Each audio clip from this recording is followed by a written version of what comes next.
Pemirsa, keberadaan padi Sudaji, salah satu varietas lokal khas Buleleng, kini terancam punah. Minimnya petani yang menanam akibat masa panen yang panjang membuat benih padi lokal tersebut mulai sulit ditemukan. Untuk menjaga kelestariannya, Pemkab Buleleng mulai melakukan penanaman kembali di lahan pertanian terintegrasi hutan Kota Buleleng.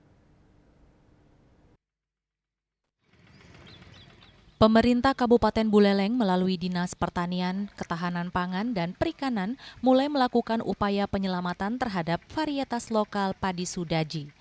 Penanaman dilakukan di kawasan pertanian terintegrasi hutan Kota Singaraja Minggu 24 Mei 2026. Kepala Dinas Pertanian, Ketahanan Pangan, dan Perikanan Kabupaten Buleleng, Gede Melandrat mengatakan saat ini keberadaan padi Sudaji semakin langka karena hampir tidak ada lagi petani yang menanam. Bahkan dinas kesulitan mendapatkan benih untuk kebutuhan penanaman. Menurutnya meskipun memiliki kualitas beras yang lebih baik dengan tekstur pulen, bulir panjang, dan cita rasa khas, petani mulai meninggalkan padi Sudaji karena masa panennya mencapai 6 bulan. Sementara varietas modern dapat dipanen dalam waktu sekitar 3 bulan. Waktu tanamnya ini lama, dari mulai tanam sampai panen itu 6 bulan. Proses ini panjang.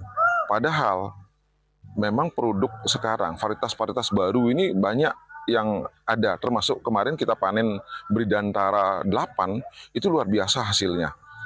Hanya butuh 3 bulan loh. Bagaimana dengan produk lokal kita? Dari segi rasa, kualitas dari beras, kandungan gizi dari beras ini tidak kalah.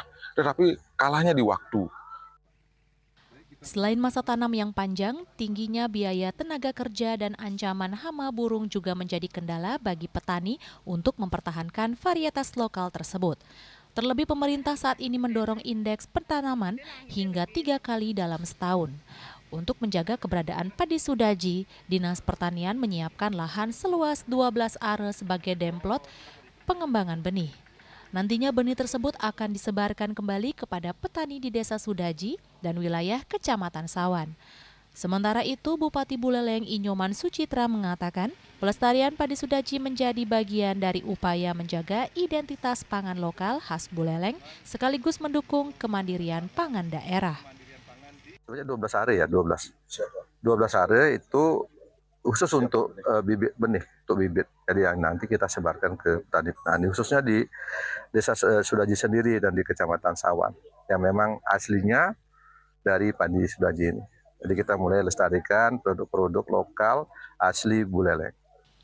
Selain padi Sudaji juga dikembangkan tanaman pangan lokal lainnya seperti jagung, gimbal atau sorghum, talas, ubi-ubian, singkong hingga kapas dalam kawasan pertanian terintegrasi tersebut.